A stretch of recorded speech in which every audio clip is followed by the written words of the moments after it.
So quick tips for viral.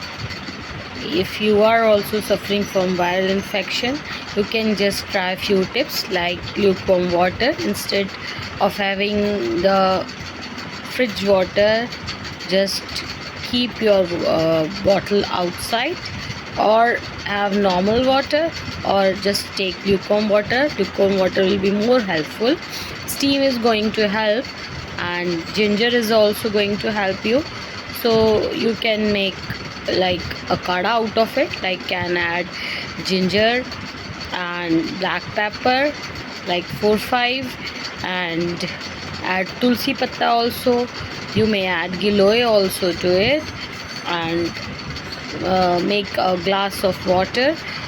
You can put it on a boil, and make sure that the water boiled is becoming half.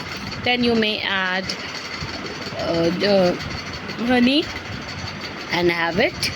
And for breakfast you can have ragi in the form of porridge you can have.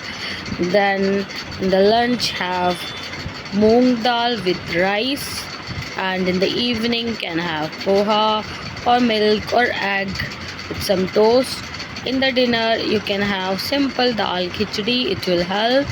And yes, ginger tea and honey chai, or maybe any kadha like tulsi, ginger and black pepper kadha is going to help. For more tips, stay connected.